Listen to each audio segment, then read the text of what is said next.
Hello दोस्तों, नमस्कार। और फिर से स्वागत है एक बार आपका हमारे नए वीडियो में। और अभी मैं कहाँ हूँ ये आप लोग थंबनेल से पता चल गया होगा।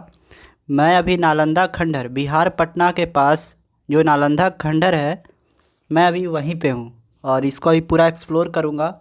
और इसका एक बात मैं बता दूँ, इसका जो इतिहास है ना दोस्तों, बहुत ही रोमांचक है और बहुत ही दिलचस्प है। वो आपको सुनने में बहुत मज़ा आएगा और यहाँ का जो दृश्य है, मनोरम दृश्य, वो भी आप लोग को दिखाऊँगा। तो अभी हम लोग नालंदा खंडहर में हैं।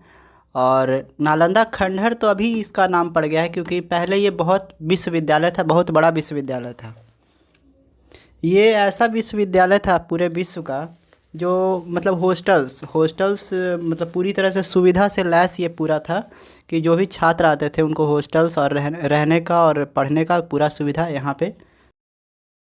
बता दूं कि ये centre of most important of education था, मतलब कि जैसे कि ये बहुत ही हाई शिक्षा का, बहुत ही उच्च शिक्षा का एक सेंटर था, केंद्र था। और यहाँ पे जो स्टूडेंट आते थे ना, बहुत दूर दूर से आते थे। और बौद्ध धर्म के साथ अनेक धर्म के लोग भी यहाँ पे अनेक देश से आते थे। जैसे कि आपको कोरिया हो गया, जापान हो गया, चाइना हो गया, तिब्बत हो गया, इंडोनेशिया हो गया, यहाँ पे तुर्की से भी आते थे लोग। तो इन सारे देशों से लोग यहाँ पे पढ़ने आते थे। एक्चुअली क्या है कि यहाँ पे पहुँचने का जो रास्ता है, नालंदा खंडहर आने का रास्ता, आपको अगर पटना में है, बिहार की राजधानी अगर आप पटना में हैं, तो पटना से आपको 90 किलोमीटर के आसपास आपको पड़ जाएगा। और अगर आप राजगीर से आ रहे हैं तो राजगीर से आपको 11 किलोमीटर के आसपास है ये नालंदा खंडहर। नालंदा खंडहर बोलने में थोड़ा बेकार लग रहा है, नालंदा विश्वविद्यालय। खंडहर तो अभी ये बन गया है और इससे बना दिया गया है। इसका जो निर्माण हुआ था दोस्तों, कुमार गुप्त के द्वारा किया गया था। कुमार गुप्त जो थे हमारे, वो इसका निर्माण किए थे। और इसका स्थापना जो हुआ था 5वीं शताब्दी में इसका स्थापना हुआ था। और यहाँ पे जो संस्कृति, ये सबकी अपनी अपनी संस्कृति रहती है। तो इसकी संस्कृति थी बौद्ध धर्म संस्कृति थी इसकी। और एक बात आपको जानकर हैरानी होगी कि इस पूरे एरिया में, पूरे मतलब इस विश्वविद्यालय में 10,000 छात्र को पढ़ाने के लिए 2,000 शिक्षक थे। तो यहाँ पे 10,000 छात्र पढ़ सकते थे। और इसकी जो लंबाई है दोस्तों 240 मीटर है, इसका मतलब कि 800 फीट है। और इसकी जो चौड़ाई है, ये पूरे 16 फीट इसकी चौड़ाई है, 1600 फीट इसकी चौड़ाई है। और ये पूरे 12 हेक्टेयर में फैला हुआ है। इसका जो एरिया है 30 एकड़ जिसको आप बोल सकते हैं, 12 हेक्टेयर नहीं तो 30 एकड़, दोनों एक ही और है। एक बात बहुत ही दुख के साथ कहना पड़ता है हमेशा, कि एक घटना हुई थी 12वीं सदी में। अलाउद्दीन बख्तियार खिलजी को आप लोग शायद जानते होंगे, अगर इतिहास पढ़ते होंगे तो उसके द्वारा इस पूरे विश्वविद्यालय को नष्ट कर दिया गया था और इसमें आग लगा दी गई थी। मतलब कि जैसे नष्ट और आग लगाने का जो कारण था, वो उसको लगा ना कि यहाँ पे कोई सैनिकों का छावनी है। जो सैनिक का जो होता है ना एरिया, जो होता है कि जैसे कि जो हमारे इंडियन आर्मी है या कोई अदर कंट्री के आर्मी है, तो अगर लड़ाई हो जाता है तो वो डायरेक्ट आर्मी कैंप पे हमला करते हैं, ऐसा कुछ करते हैं। तो जो अलाउद्दीन खिलजी था, अलाउद्दीन बख्तियार खिलजी, उसको लगा कि ये जो विश्वविद्यालय है, उसको ये नहीं लगा कि यहाँ पे विश्वविद्यालय, उसको लगा कि यहाँ पे कोई सैनिकों का छावनी है। तो वो डायरेक्ट यही समझ के वहाँ पे हमला कर दिया और आग लगा दिया था पूरे एरिया में। दोस्तों कहा जाता है ना कि इसका जो लाइब्रेरी है ना, लाइब्रेरी में आग लगाया गया था तो 1 साल तक पूरा जलते रहा था, 1 साल तक उसमें से धुआं निकलते। और एक बात और बहुत ही इम्पोर्टेंट बात है इसके बारे में, कहा जाता है कि 9वीं शताब्दी से लेकर के 12वीं शताब्दी तक ये इंटरनेशनल मान्यता प्राप्त था।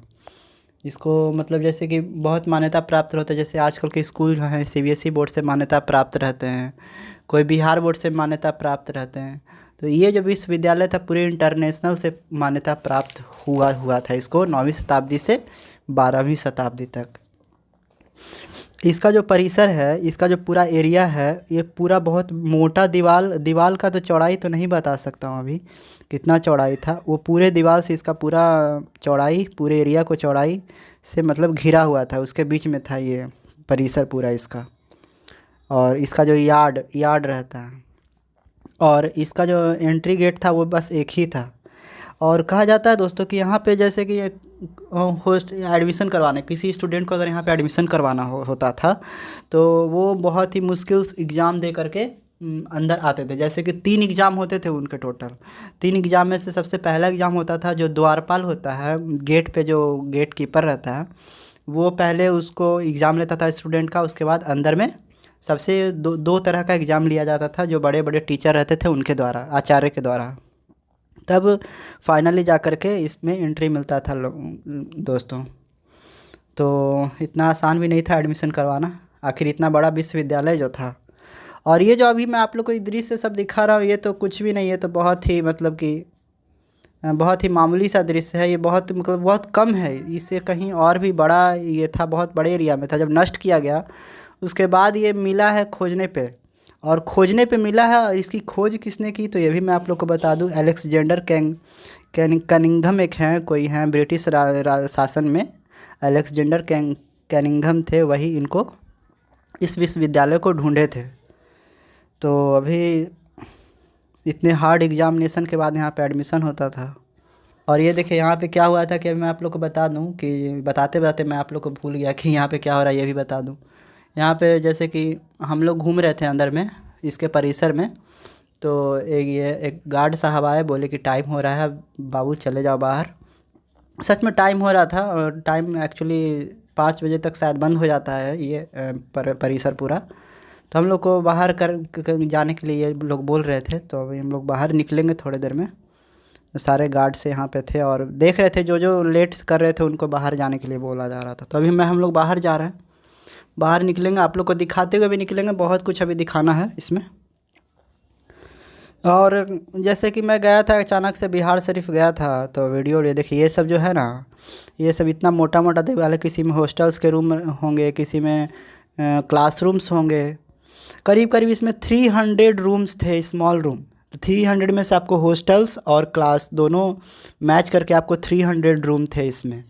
और 8 ऐसे कमरे थे, 8 या 7 ऐसे कमरे थे जो बहुत बड़े बड़े विशाल कमरे थे। और मठ मतलब जानते हैं, मठ 13 मठ है। जैसे कि अभी उत्खनन खुदाई हुआ है इधर, तो उसमें से 13 मठ मिला है जो 1 तल्ला 2 तल्ला, तल्ला मतलब होता है कि मंजिल, 1 मंजिल 2 मंजिल के हुआ, 1 या 2 मंजिल से अधिक थी मिले थे। और सारे मठ जैसे 13 मठ अभी मिले हैं, तो 13 मठ में से सारे मठ के जो आंगन होता है ना, आंगन में एक कुआं ज़रूर होता था छात्रों को नहाने के लिए, मतलब उसमें से करने के लिए। तो प्रत्येक मठ के आंगन में कुआं बना रहता था, ये तो मैंने आपको बता दिया। और हर एक रूम, हर एक कमरा जो होता था हॉस्टल्स का, उसमें जो सोने के लिए बेड होता था ना, रात को सोने के लिए, आराम करने के लिए, वो बेड स्टोन के होते थे, पत्थर के हुआ करते थे। और इसमें 8 बड़े बड़े घर भी थे, 8 बड़े बड़े घर, 10 मंदिर थे जो। और प्रेयर रूम, जो हम लोग का स्कूल में प्रेयर होता है ना, तो प्रेयर के लिए हम लोग कहीं अलग चले जाते हैं, तो वैसे वैसे प्रेयर रूम भी थे इसमें बहुत सारे। और बहुत सारे गार्डन भी थे ब्यूटीफुल। ये देखिए ये सारे जो है ना, ये कोई न किसी चीज़ का ये आंगन यार्ड, ये मठ का ही कुछ है ये सब सीन। तो अभी तो टूट गया है तो अच्छे से पता नहीं चलता है कौन क्या, बस रूम्स वगैरह पता चलते हैं। और एक चीज़ और मैं बता दूं कि जैसे कि 200 गांव से जो भी दान में आता था ना पैसा या अनाज, 200 गांव से, आसपास के 200 गांव से अनाज या पैसा आता था ना, यहाँ के जो हॉस्टल्स में छात्रावास जैसे छात्र रहते थे ना, उनको उनके ऊपर खर्च होता था। और एक इम्पॉर्टेंट चीज़ आपको और बता दूं कि इसमें एडमिशन उन्हीं का लिया जाता था, बहुत ज़्यादा तेज होते थे। और एडमिशन लेने के बाद यहाँ पे सारा चीज़ फ्री था, स्टडी फ्री, रहना फ्री, खाना फ्री, सोना फ्री, सब कुछ फ्री। आपको जो रूम दिया प्रोवाइड करवाया जाता था, एक रूम में एक ही आदमी सो पाते थे यहाँ पे। एक रूम में एक आदमी या एक से अधिक आदमी रहते, 2 से अधिक नहीं रह सकते थे। तो उनके लिए यहाँ पे फ्री, सब कुछ फ्री था। और वो फ्री का मतलब जो भुगतान था सारा, वो 200 गांव से जो पैसे आते थे उनसे पूरा होता था। ये देख रहे हैं हमारे साइड में जो कमरे हैं, छोटे छोटे कमरे हैं, ये सारे हॉस्टल्स हुआ करते थे बच्चों के लिए। एक कमरे में 2 स्टूडेंट रहते थे। तो अभी हम लोग यहाँ से अभी घूम रहे हैं, और देखिए ईंटें सब है ना, ईंटें सब एकदम बहुत पुरानी हो गई यहाँ की ईंटें। और ये देखिए यहाँ यहाँ पे कुआं वगैरह भी आपको दिखाऊंगा। एक दो कुआं है शायद, अभी शायद देखे होंगे या अभी आप देखेंगे। अभी हम लोग यहाँ पे बाहर निकल गए हैं, ये बाहर का नज़ारा है।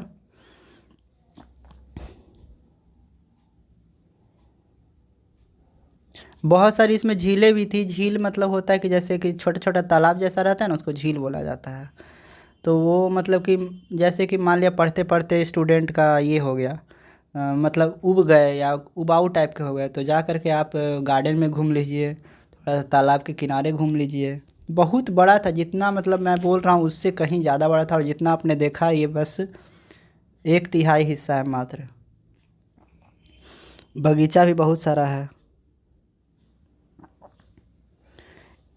जितना जानकारी था मैं आप लोग को कोशिश किया बताने का। और चलिए अब हम लोग आते हैं वापस इधर। तो देखिए यहाँ पे गार्ड्स वगैरह हैं, शाम हो रहे थे तो गार्ड्स वगैरह इधर हैं। देखते रहते हैं कि कोई कुछ गलत काम ना करे और कुछ तोड़ फोड़ ना करे, तो ये गार्ड्स हमारे रक्षा करते रहते हैं। हमारे विश्वविद्यालय के जो अवशेष बचे हुए हैं उनकी रक्षा करते रहते हैं ये लोग। यहाँ पे कुछ दोस्तों को प्यास लगी तो थोड़ा सोचे कि पानी वगैरह पी लेते हैं, इसके बाद घूमते हैं। अरे पानी पीने का बहुत व्यवस्था वगैरह सब ठीक है, कोई टेंशन नहीं। आके अपना आराम से घूम सकते हैं, यहाँ पे बैठ के आराम भी कर सकते हैं।